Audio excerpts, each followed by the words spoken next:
औज़ुबिल्लाहिमिनश्शैतानिर्रजीम बिस्मिल्लाहिर्रहमानिर्रहीम biology grade 10th federal board new book 2025 and 2026। आज हम लोग चैप्टर नंबर 7 बुक का विच इज़ इनहेरिटेंस को कम्प्लीटली डिस्कस करेंगे। इस एक लेक्चर के अंदर हम लोग कंप्लीट चैप्टर को देखेंगे। तो जुड़े रहिए, कानों में हेडफोन लगा लें और आराम से बैठ जाएं, हाथ में बुक पकड़ लें और रजिस्टर पकड़ लें। और आप लोगों ने नोट्स करने रहते हैं, नोट्स को देखते भी रहो लेकिन अपने छोटे छोटे पॉइंट्स भी साथ में लिखते रहा करो। तो स्टूडेंट्स नोट की तरफ चलते हैं। जो डायग्राम्स होंगी वो साथ साथ हम लोग देखते रहेंगे। और अभी हम लोग सबसे पहले अगर हम लोग बात करें तो इनहेरिटेंस होता क्या है, आखिर इनहेरिटेंस क्या है। इनहेरिटेंस से मुराद होता है कि आप लोग ट्रेट्स ट्रेट्स से मुराद होता है फीचर्स अपने पेरेंट्स से हासिल करते हो।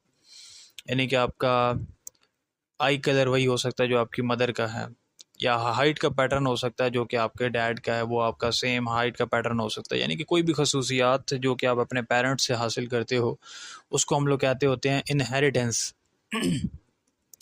और कुछ खसूसियात यानी कि ट्रेट्स आपके सिमिलर होंगी अपनी पेरेंट्स के साथ, जिसको हम लोग हेरिडिटी भी कहते हैं, लेकिन कुछ डिफरेंट होगी पेरेंट्स से, इसको हम लोग वेरिएशन कहते हैं। यानी कि चंद वेरिएशंस भी आती हैं एंड चंद हमारे पास क्या है कि हेरिडिटी भी होती है, यानी कि सिमिलर ट्रेट्स भी आते होते हैं।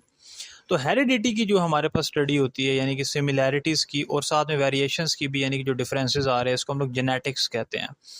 यानी कि हमारी जीन्स, एक साइंटिस्ट थे उनका नाम था ग्रेगर मेंडल, इतना औखा ना। उन्होंने एक एक्सपेरिमेंट किया था पी प्लांट के ऊपर, यानी कि जो आपके पास पी होता है उसको क्या कहते हैं उर्दू में, मटर, मटर के प्लांट के ऊपर। और उन्होंने देखा था कि जो ट्रेड्स हैं उनको कौन कंट्रोल कर रहा है। यानी कि ट्रेड से मुराद, दोबारा बता रहा हूँ, खसूसियात को जो भी आपके अंदर होती हैं, जीन्स कंट्रोल कर रही हैं, जीन्स इसको कंट्रोल कर रही हैं। जीन्स डोमिनेंट हो सकती हैं यानी कि स्ट्रॉन्ग जीन्स हो सकती हैं, और छुपी हुई भी हो सकती है जिसको रिसेसिव कहते होते हैं। और ये जीन्स जो है पेरेंट्स से चिल्ड्रंस में पास होती हैं एक बड़ी प्रिडिक्टेबल वे में, यानी कि हम लोग कुछ ना कुछ प्रिडिक्ट कर सकते हैं कि यार ऐसा ऐसा हो सकता है। तो इस चैप्टर के अंदर हमने यही बात करनी है कि किस तरह से ट्रेड पास होती हैं, यानी कि क्रोमोसोम्स के ज़रिए और जीन्स के ज़रिए, उनके बारे में हम लोग बात करेंगे। और साथ में हम लोग देखेंगे मेंडल्स रूल के बारे में, यानी कि लॉ ऑफ इनहेरिटेंस क्या है हमारे पास, कानून क्या है इनहेरिटेंस का, उसके बारे में बात करेंगे। Why every person looks a little different, और हर बंदा थोड़ा थोड़ा डिफरेंट क्यों दिखता है हर एक दूसरे से। यानी कि बायोलॉजिकल डाइवर्सिटी है, यानी कि हर बंदा अलग दिखता है। डाइवर्सिटी से मुराद होता है चेंजिंग्स, ऐसा क्यों है आखिर। तो ये सब हम लोगों ने बात करना है इस चैप्टर के अंदर। तो सबसे पहले हमारे पास है 7.1 स्ट्रक्चर ऑफ क्रोमोसोम, जिसके बारे में हम लोग डिस्कस कर रहे हैं।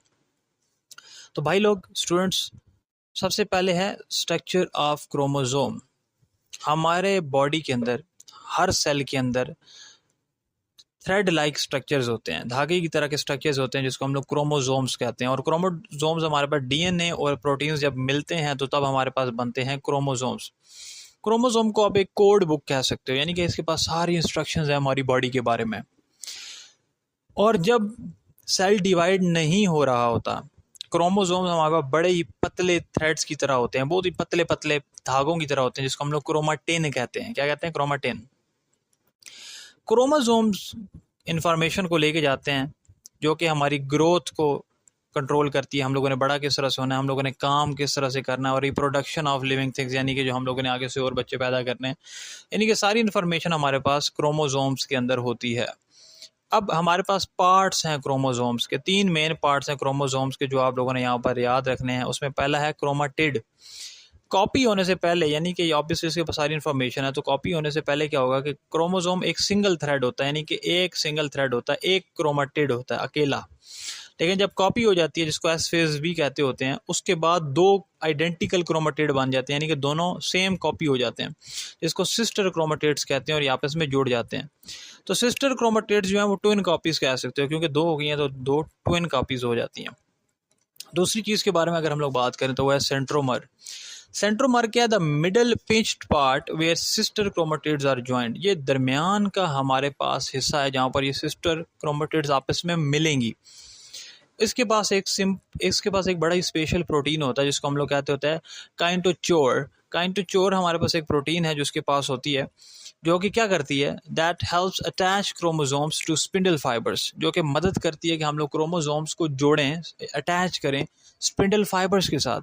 जब सेल डिवीजन हो रही होती है ना, सेल डिवीजन के अंदर हमारे पास मदद करते हैं स्पिंडल फाइबर्स भी, कि जुदा कर रहे हैं, मैं एक सेल को 2 हिस्सों में हमने डिवाइड करना है, तो हमारे पास कौन सी प्रोटीन है, काइनेटोचोर, हमारे पास काइनेटोकोर, हमारे पास एक ऐसी प्रोटीन है जो कि अटैच करेगी क्रोमोसोम्स को स्पिंडल फाइबर्स के साथ जब हमारे पास सेल डिवीजन हो रही होगी, और ये मेक श्योर करती है कि हर सेल के पास राइट नंबर ऑफ क्रोमोसोम्स हैं, किसी के पास ज़्यादा ना हो, किसी के पास कम ना हो। तो ये सारी चीज़ें जो है ना हमारे पास इसमें हो रही होती है। तो पहले अकेला क्रोमोसोम था, उसके बाद डुप्लीकेटेड हो गए तो 2 थ्रेड्स बन गए हमारे पास, ठीक है। और ये क्रोमेटिड अकेला है, ये भी क्रोमेटिड है, लेकिन अब बाद में एक ये है तो एक ये है, डुप्लीकेटेड हो गए, 2 हो गए, पहले अकेला था, ठीक है। आगे अगर हम लोग बात करें टेलोमर्स की, टेलोमर्स क्या है कि these are like plastic caps at the end of shoelaces. आप लोगों ने कभी देखे होंगे शू लेसेस आपके, उसके ऊपर छोटे छोटे से यूं प्लास्टिक के कैप्स टाइप होते हैं। सो ये हमारे पास टेलोमर्स भी इसके ऊपर भी लगे होते हैं, क्रोमोसोम्स के ऊपर भी। डीएनए, रिपीटेड डीएनए सीक्वेंसेस की वजह से हमारे पास ये बनते हैं। जब बार बार डीएनए हमारे पास सेम होता है तो सेल्स को ये प्रोटेक्ट करते हैं। एक्सल में एंड ऑफ क्रोमोसोम्स के ऊपर होता है ना, जिस तरह से अभी हमने बात की शू लेसेस के ऊपर जो जिस तरह से प्लास्टिक लगी होती है, तो ये भी बिल्कुल वैसे ही काम करते हैं। एंड ऑफ क्रोमोसोम्स को ये प्रोटेक्ट करते हैं ताकि कोई भी इन्फॉर्मेशन यहाँ से निकल के बाहर ना जाए, सेल डिवीजन में कोई भी इन्फॉर्मेशन बाहर ना निकल जाए, बिल्कुल कैप की तरह एक्ट करें, बड़े ज़बरदस्त तरीके से हमारे पास एक्ट कर रहे होते हैं, ठीक है जी। नेक्स्ट हम लोग आगे देखेंगे 7.2 में जेनोटाइप्स एंड फेनोटाइप्स के बारे में। तो जेनोटाइप्स क्या है हमारे पास, अगर हम लोगों ने मेंडल्स के एक्सपेरिमेंट को देखना है तो हमें कुछ बेसिक चीज़ों के बारे में पहले पता होना चाहिए। पहले ये कि जीन क्या होता है। जीन हमारे पास एक डीएनए का एक सेक्शन होगा जो कि हमें एक चीज़ के बारे में बता सकता है। समझो कि आई कलर के बारे में बताने वाला एक जीन होगा, फिर बालों के बारे में बताने वाला एक जीन होगा, तो एक एक चीज़ के बारे में जो बताएगा वो जीन कहलाता है। उसके बाद है एलएलए। एलएलए क्या है कि ये भी डिफरेंट फॉर्म है लेकिन सेम जीन का, यानी कि ये अब हमें क्या बताएगा, ये हमें बता सकता है कि यार आई कलर तो है लेकिन ब्लू आई कलर है या ब्राउन आई कलर कौन सा है, वो हमें एलएलए बताएगा। देन जेनोटाइप, जेनोटाइप हम लोग कहते होते हैं जेनेटिक कोड को, कि हमारे पास कौन कौन से एलएलएज हैं। होमोजाइगस होते हैं, हेट्रोजाइगस होते हैं। होमोजाइगस हम लोग कहते हैं कि दोनों एलएलएज सेम हैं, या तो बी हैं या फिर छोटा बी हैं। लेकिन एलएलएज अगर डिफरेंट होंगे, हेट्रो होंगे, तो एक बड़ा बी होगा एक छोटा बी होगा। ये क्या होता है मैं ऑलरेडी बताता हूँ आगे चल के, अभी रुक जाओ। फेनोटाइप क्या है कि जो हमें चीज़ दिखती है बाहर से, जो एक्चुअल अपीयरेंस, जैसे कि हमारी ब्राउन आइज, वो सब फेनोटाइप कहलाता है। जीनोम क्या है, यानी कि जितनी भी चीज़ हमारे लिविंग थिंग्स के अंदर होती हैं, इंसानों के अंदर या कोई भी हयातियात इंसानी ज़िंदगी के अंदर हैं, लिविंग थिंग्स के अंदर, जानदारों के अंदर, उसको जेनोम कहते होते हैं। दैन जीन का पूल होता है। जीन का पूल क्या है कि collection of all genes in a population, सारी जीन्स की कलेक्शन एक पॉपुलेशन के अंदर, यानी कि पूरी हमारी क्लास ले लो स्टूडेंट्स की, वो सब जीन पूल कहलाएगा, उन सब की जीन्स अगर हम लोग ले लें तो। देन अगर हम लोग आगे बात करें तो जीन्स एंड एलएलएज एंड लोकाई, ये 3 टर्म्स यहाँ पर हमारे पास आ रही हैं, इनको समझना यहाँ पर बड़ा ज़रूरी है। जीन हमने बात किया है कि एक यूनिट है इनहेरिटेंस की, एक सिंगल चीज़, और ये डीएनए का पार्ट है जो कि इंस्ट्रक्शंस दे रहा है ताकि हम लोग प्रोटीन बना पाएँ। प्रोटीन फिर डिसाइड करती है कि बॉडी फंक्शंस कैसे होंगे और ट्रेट्स क्या होंगे। एग्जांपल हमने जीन की बताई थी कि हेयर कलर की जीन हो सकती है जो बाद में फिर डिसाइड करेगी कि ब्लैक होगा या ब्राउन हेयर्स होंगे, तो जैसे भी होंगे वो बाद में सिलेक्शन होगी। एलएलएज क्या है, यानी कि जीन एग्जिस्ट कर सकती है बहुत से वर्जन्स में, जिसको हम लोग एलएलएज कहते हैं। यानी कि जीन हमारे पाई के कलर हो सकती है, उसके पास एक एलएलए हो सकता है ब्लू आइज़ का कि यार ब्लू होनी चाहिए, फिर एक और हो सकता है ब्राउन आई का, तो बहुत सी चीज़ें हो सकती हैं। फिर लोकस है। लोकस हमारे पास जो है प्लूरल है लोकाए का, यानी कि हर जीन की एक फिक्स पोजीशन होती है क्रोमोसोम के अंदर, हर जीन की एक फिक्स पोजीशन होती है जिसको हम लोग लोकस कहते होते हैं। होमोलोगस क्रोमोसोम्स क्या हैं, यानी कि जो हमारे पास पेयर्स हैं, दोनों से, मॉम से भी एक आ रहा है एक डैड से भी आ रहा है, तभी पेयर बनेगा, उनके पास सेम जीन्स होंगी लोकस की तरह, लेकिन एलएलएज डिफरेंट होंगे, जो हमने ऑलरेडी बात किया है कि एक ही ब्राउन एक ही ब्लैक हो सकती है, लेकिन हमारे पास लोकस जो है वो बिल्कुल सेम होगा यहाँ पर। देन ये हमारे पास आगे ग्लॉसरी है, ग्लॉसरी आप लोग दे सकते हो। अब हम लोग बात करते हैं एलएलए के बारे में। एक सर्टन स्पॉट होता है, यानी कि लोकस हम उसको कहते हैं क्रोमोसोम के अंदर, क्रोमोसोम के ऊपर होता है। असल में ये एक जीन होती है, उसके मुख्तलिफ वेरिएंट्स हो सकते हैं जो हमने ऑलरेडी बात किया है ना, जिस तरह से कि इन वेरिएंट्स को हम लोग एलएलएज कह रहे हैं। जैसे कि हम लोग कह रहे थे आइसक्रीम का फ्लेवर, तो आइसक्रीम क्या जीन है, लेकिन चॉकलेट फ्लेवर है, वेनिला फ्लेवर है, कौन सा फ्लेवर होगा उसको एलएलएज कहेंगे आइसक्रीम के।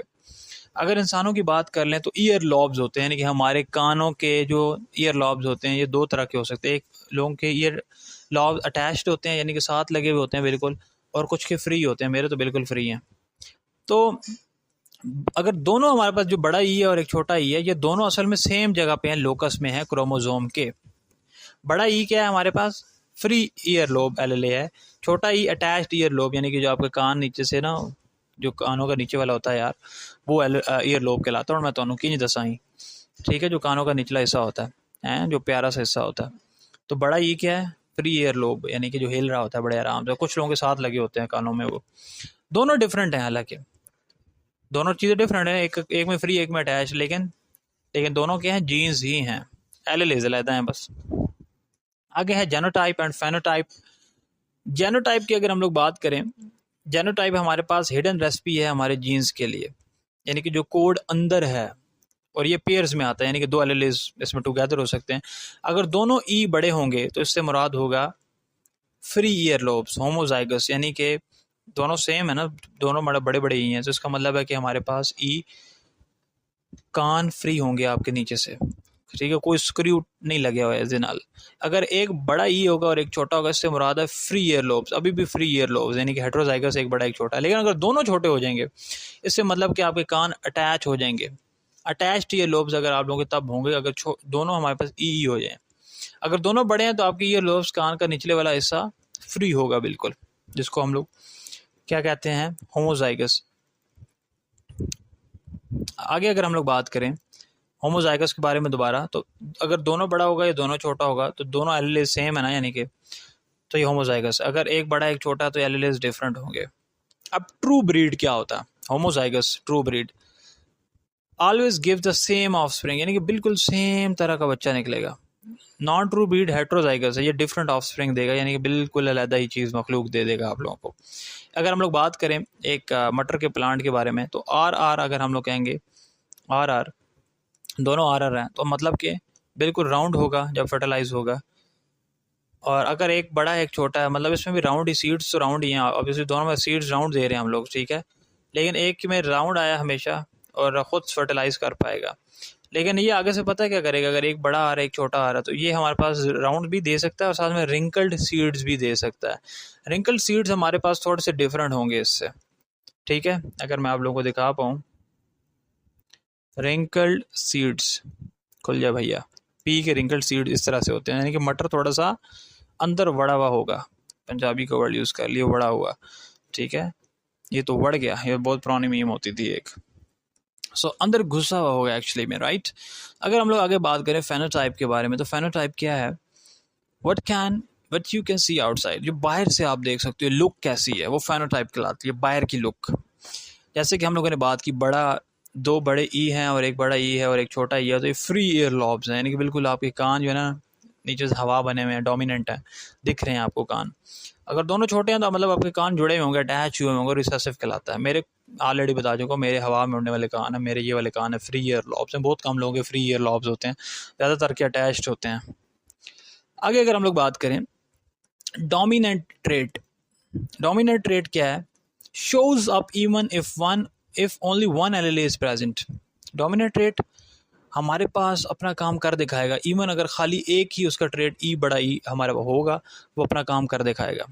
यानी कि जो बड़े वाले होते हैं ना, बड़ा ई बड़ा आर, ये सब हमारे पास डोमिनेंट है। रिसेसिव क्या है, रिसेसिव तब चलेगा जब दोनों एलील्स रिसेसिव होंगे, यानी कि दोनों छोटे छोटे होंगे, तो ठीक है। तो इधर एक भी हुआ तो इसने अपना काम कर दिखाना है, इसने भी कर दिखाना है। और रिसेसिव छोटे वाले हैं, छोटा ई छोटा आर, ठीक है, स्मॉल लेटर्स में होते हैं, बड़े में होते हैं, तो बड़े वाले अपना काम कर दिखाएंगे, इवन वो एक आध भी हुआ तो। देन ये एक्स्ट्रा इन्फो, या आप पढ़ सकते हो एक्स्ट्रा इन्फो को, ये हमारे पास नहीं आती होती। मेंडेलियन इनहेरिटेंस, मेंडेलियन इनहेरिटेंस को अब हम लोगों ने देखना है कि जेनेटिक्स अपने एज अ साइंस पता कब शुरू हुई थी, 1900 के अंदर, जब लोगों ने दोबारा से डिस्कवर किया था एक पेपर को। वो पेपर हमारे पास लिखा था ग्रेगर मेंडल ने 1866 के अंदर, उनको मिल गया था पेपर दोबारा से। तब से हमारे पास जेनेटिक्स को एज अ साइंस शुरू किया गया दोबारा से, 1900 में ये स्टार्ट हुई थी।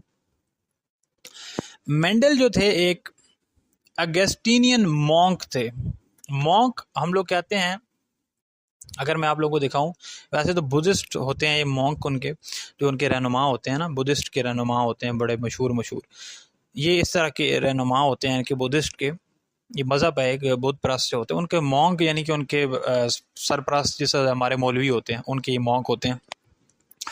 उन्होंने क्या किया था कि पी प्लांट्स पे स्टडी की थी और उन्होंने बताया था कि किस तरह से ट्रेड्स मूव करते हैं, यानी कि खसूसियात मूव करती हैं एक पेरेंट से अपने बच्चों के अंदर।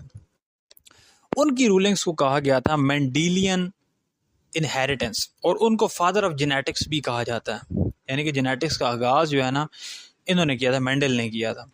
अब मेंडल ने किया क्या था, ऑलरेडी हम लोग पढ़ चुके हैं ये बात, लेकिन दोबारा हम लोग पढ़ते हैं कि he made true breeding plants, उन्होंने असल में ब्रीडिंग प्लांट्स जो है ना बनाए थे, यानी कि वो ऐसे प्लांट्स थे जो कि प्रोड्यूस करते थे सेम ट्रेट्स, यानी कि बिल्कुल सेम खसूसियात उनकी होती थी सेल्फ फर्टिलाइजेशन के बाद, यानी कि अपना बच्चा खुद जनने के बाद वो लोग उस बच्चे के अंदर भी सेम खसूसियात होती थी जो पेरेंट के अंदर थी।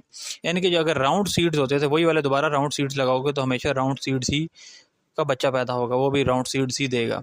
उन्होंने 7 पेयर्स स्टडी किए थे, 7 पेयर्स ऑफ अपोजिट ट्रेड्स, यानी कि जो बिल्कुल मुख्तलिफ ट्रेड्स के हामिल हमारे पास होते हैं ना, पीज यानी कि मटर, राउंड थे, उसमें रिंकल्ड थे, छोटे थे, बड़े थे, वो से उन्होंने ना देखे थे कि राउंड को रिंकल्ड से उन्होंने कंपेयर किया, टाल को छोटे वालों से किया।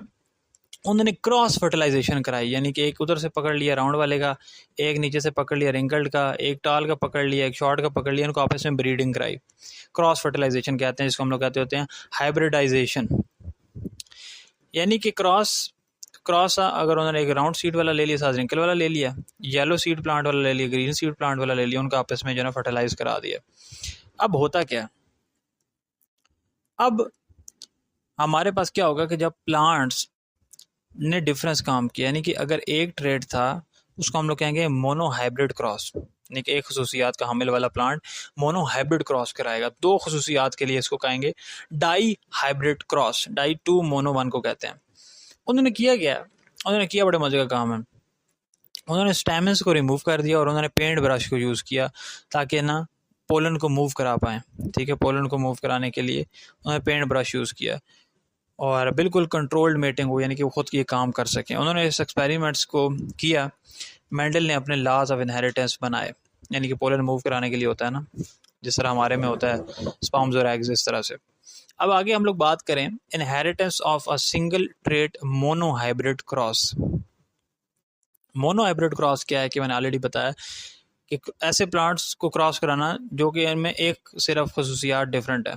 ठीक है, यानी कि राउंड सीड ले लो, रिंकल सीड ले लो। उन्होंने देखा, उन्होंने जब पढ़ी ये बात, उन्होंने देखा कि he studied how that single trade pass into the next generation, कि वो अगर एक ही चीज़ डिफरेंट थी ना तो वो अगली जनरेशन में भी वैसे की वैसी पास हो रही थी, वो अगली जनरेशन में भी एक खसूसियात थी अगर चेंजिंग तो वो आगे में भी जा रही है। यानी ग्लॉसरी है, you can have a read of it. Mono hybrid cross के ऊपर इसके हम लोग ऑलरेडी देख चुके हैं, लेकिन एक दफ़ा दोबारा डिटेल में देख लेते हैं कि मेंडल ने देखा a true breed round seed plant, यानी कि राउंड सीड प्लांट यानी कि दोनों उसके आर हैं और छोटा रिंकल वाले के छोटे आर हैं, उन्होंने उसका क्रॉस किया। हुआ क्या, F1 जनरेशन, यानी कि जब पहले बच्चे हुए तो सीड्स क्या थे, राउंड थे। ठीक है, राउंड यानी कि डोमिनेंट ट्रेड है, रिंकल यानी कि रिसेसिव ट्रेड है जो कि F1 में छुपी पड़ी है। फिर उन्होंने क्या किया, उन्होंने F1 प्लांट को सेल्फ फर्टिलाइज कराया, यानी कि वो खुद से उन्होंने सीड्स बनाए प्लांट से। तो F2 जनरेशन में यानी कि पोते पैदा हो गए, ग्रैंड किड्स, दादाजी बन गए अब हमारे पास पहला वाला प्लांट। तो सीड 3:1 रेशो में है, यानी कि 3 राउंड डोमिनेंट थे, एक रिंकल था, यानी कि एक रिसेसिव था। ठीक है, तो 3 राउंड थे और एक वाली खसूसियात आ गई है ना। अब आगे क्या हुआ, अब क्या हुआ कि 25% ट्रू ब्रीड राउंड थे, यानी कि बड़े आर वाले थे, 50% नॉन ट्रू ब्रीड राउंड थे, एक बड़ा एक छोटा, 25% आर वाले थे। यानी कि जेनोटाइपिक रेशो कितनी आई, जो अंदर का कोड है हमारे पास वो हमारे पास बना 1:1 का, अंदर का कोड 1:1 का बना ना, एक 25 है, एक 50 है, एक फिर 25 है। तो 25 के लिए 1, 50 25 2 0 होता है और देन 25 दोबारा तो फिर 1। ठीक है, और फेनोटाइपिक रेशो यानी कि जो हमें देख रहा है वो क्या, 3 राउंड एंड 1 रिंकल्ड, वो हमारे पास 3:1 की रेशो आ रही है। Got it. अब मेंडल की कंक्लूजन्स क्या थी मोनो हाइब्रिड क्रॉस से, उन्होंने देखा कि ये जो ट्रेड्स हैं, ये जो खसूसियात हैं, ये हम लोग कंट्रोल कर सकते हैं फैक्टर्स के ज़रिए। कौन से फैक्टर्स, जिसको हम लोग जीन्स कहते हैं, जो पेरेंट्स से हमारे पास जा रही हैं बच्चों के अंदर गैमेट्स के ज़रिए, यानी कि जो सेक्स हमारे पास ऑर्गन्स होते हैं सेक्सुअल, जैसे हम लोग एग्स एंड स्पर्म्स हो गए, ठीक है, उनके ज़रिए गैमेट्स के ज़रिए हम लोगों को पास हो सकती हैं। और हर प्लांट के पास दो एलेलेस थे, हर ट्रेड के लिए दो एलेलेस थे, एक मॉम की तरफ से एक डैड की तरफ से। और उन्होंने देखा कि डोमिनेंट एलेले यानी कि आर बड़े वाले उन्होंने खुद को शो किया, लेकिन इस ऐसे छोटे वाले आर वो छुपे हुए थे F1 के अंदर, लेकिन F2 में दोबारा रीअपियर हुए। तो जो गैमेट है यानी क्या है, ये स्पर्म की फॉर्मेशन जब हुई तो एलेलेस सेपरेट हो गए, जिसको हम लोग सेग्रीगेट भी कहते हैं। और क्या हुआ कि डिफरेंट गैमेट्स में जाना वो स्टार्ट हो गया। लेकिन जब गैमेट्स दोबारा फर्टिलाइजेशन में जुड़े, यानी कि जब एक्चुअल में हम लोगों ने सेक्स किया, फिर क्या होगा कि पेयर रिस्टोर हो गया, वापस से बन गया, और फिर वो नेक्स्ट जनरेशन में चला गया। समझ आइए मेरी बात की। F1 पहला किड है, F2 सेकंड किड है, यानी ग्रैंड किड्स, ये ऑलरेडी हमने देखा है। ओके जी, आगे हमारे पास है जी लॉ ऑफ सेग्रीगेशन, फिर इसको हम लोग स्टडी करते हैं। अच्छा जी, अगर अब हम लोग बात करें अबाउट लॉ ऑफ सेग्रीगेशन, तो अब इससे हमें क्या पता चलता है। मेंडल ने अपना लॉ ऑफ सेग्रीगेशन बनाया। उसने कहा कि जो एलेलेस हैं सेम जीन के, बिल्कुल सेम जीन के, वो सेपरेट हो जाते हैं गैमेट फॉर्मेशन के दौरान। आप लोगों ने ऑलरेडी मियोसिस का प्रोसेस पढ़ा हुआ है, यानी कि सेपरेशन का प्रोसेस, वो सेपरेट हो जाते हैं, जिसको हम लोग मियोसिस भी कहते होते हैं। आगे चलते हैं। जब फर्टिलाइजेशन होती है तो एलेलेस कंबाइन हो जाते हैं रैंडमली, रैंडम का प्रोसेस है, ये हो जाते हैं दोबारा से। समझोगे, एक बड़ा आर है डोमिनेंट और एक रिसेसिव है आर छोटे वाला, ये सेपरेट हो जाते हैं, डिफरेंट गैमेट्स हैं, डिफरेंट गैमेट्स के अंदर दोबारा मिल जाएंगे, यानी कि आर भी बन सकता है, एक आर बड़ा एक छोटा भी हो सकता है, दोनों छोटे आर भी हो सकते हैं, डिपेंड करता है, रैंडम है, रैंडम सिलेक्शन है ये। अगर हम लोग बात करें इनहेरिटेंस ऑफ टू ट्रेड्स की, यानी कि डाई हाइब्रिड क्रॉस की, तो हम लोग क्या कह सकते हैं कि मेंडल ने क्या स्टडी किया। मेंडल ने स्टडी किया दो ट्रेड्स को एक साथ, दो ट्रेड्स को उसने एक साथ स्टडी किया, यानी कि उसने सीड की शेप को देखा, यानी कि राउंड है या रिंकल्ड है, या सीड का कलर देखा येलो है या ग्रीन है, उसने इनका क्रॉस किया। क्रॉस करने पे क्या हुआ कि a true breed round yellow, उसने एक ट्रू ब्रीड ली और साथ में येलो वाले लिए। फिर उसने एक ट्रू ब्रीड ली और रिंकल्ड ग्रीन लिया, रिंकल्ड छोटे होते हैं आर, और येलो लिया तो छोटे वाई ही लगाएंगे इसके साथ भी हम लोग। अब पहली जनरेशन में क्या हुआ, पहली जनरेशन में ये हुआ कि सारे सीड्स जो थे येलो थे, राउंड येलो थे, ठीक है, डोमिनेंट ट्रेड्स, बिल्कुल वही डोमिनेंट वाला जो काम था सब में वही वाला काम हुआ। लेकिन जैसी दूसरी जनरेशन हुई ना, ठीक है, F1 के बाद जब F2 जनरेशन हुई, जब F1 प्लांट्स ने सेल्फ फर्टिलाइज किया, खुद को किया, तो उसने 4 टाइप्स ऑफ सीड्स देखे आगे से, 4 किस्म की वैरायटी आ गई भाई साहब। 9 येलो थे, 3 ग्रीन थे, 3 येलो थे रिंकल्ड येलो और 1 रिंकल्ड ग्रीन था, यानी कि 9 round yellow, 3 round green, 3 wrinkled yellow और 1 रिंकल्ड ग्रीन, यानी कि जो न्यू चीज़ें थी वो आना शुरू हो गई थी। ये सरप्राइजिंग था, क्योंकि नए कम्बिनेशंस जो थे राउंड ग्रीन, रिंकल्ड येलो, ये सब आना शुरू हो गए थे, क्योंकि बहुत अच्छी बात थी, लिए तो सारे उसने राउंड येलो ही थे, लेकिन रिंकल्ड येलो भी आना शुरू हो गया भाई, राउंड ग्रीन भी आना शुरू हो गया, तो बड़ा ज़बरदस्त काम हो गया। अब मेंडल्स की कंक्लूजन देखो, मेंडल की कंक्लूजन क्या है, जिसको हम लोग डाई हाइब्रिड क्रॉस कहते हैं। उसने क्या कि एलेलेस जो हैं जिनके पास एक ट्रेट है, वन ट्रेट के, वो सेपरेट हो गए इंडिपेंडेंटली, एक खसूसियात के हामिल जो हैं वो सेपरेट हो गए, अलग हो गए इंडिपेंडेंटली एलेलेस से। दूसरे एलेलेस जो थे ना, अब देखो और से दोबारा मेरी बात सुनो, जो एलेलेस से जिनके पास एक तरह की खसूसियात थी वो अलग हो गए थे, किन से, उन एलेलेस से जिनके पास और तरह की खसूसियात थी, यानी कि उन्होंने अपने आप को शो अप करना शुरू कर दिया था। ओके हो गया। सीड टाइप हमारे पास दो थी, एक आर बड़ा था एक छोटा था, और येलो के भी हमने 2 लिए थे, तो बहुत किस्म की 4 टाइप्स बनी, एक बड़ा आर एक छोटा, फिर ये एक छोटा एक बड़ा एक फिर दोनों छोटे, तो इस तरह से काम हमारे पास चलना शुरू हो गया, 4 किस्म की टाइप्स हमारे पास आ गए। ओके, नेक्स्ट अगर हम लोग बात करें तो है लॉ ऑफ इंडिपेंडेंट असॉर्टमेंट। अब इससे हमें क्या पता चलता है, मेंडल ने बनाया लॉ ऑफ इंडिपेंडेंट असॉर्टमेंट। उसने कहा कि जो एलेलेस हैं डिफरेंट खसूसियात के ट्रेड्स के, वो इनहेरिट हो रहे हैं इंडिपेंडेंटली, जैसे उनका दिल कर रहा है एक दूसरे से। और उसने कहा कि क्या वो राउंड सीड राउंड है या रिंकल्ड है, वो इफेक्ट नहीं करता कि वो येलो होगा या ग्रीन भी होगा, तो हर चीज़ खुद से चल रही है। 4 चीज़ें थी मेन। उसने कहा लेकिन अगर जीन लिंक्ड है, यानी कि सेम है क्रोमोसोम के ऊपर, तो वो कब सेपरेट होंगे, they only separate independently if crossing over happens during meiosis. उसने कहा कि अगर तो जीन लिंक्ड हैं किसके ऊपर? सेम क्रोमोसोम के ऊपर। तो वो सिर्फ और सिर्फ तब सेपरेट होंगे इंडिपेंडेंटली अगर क्रॉसिंग ओवर होगा मियोसिस के दौरान, यानी कि जब सेपरेट का प्रोसेस होता है तब भी वो सेपरेट होंगी ना, यही उसने बात की थी बस। देन ये ग्लॉसरी है हमारे पास नॉर्मल।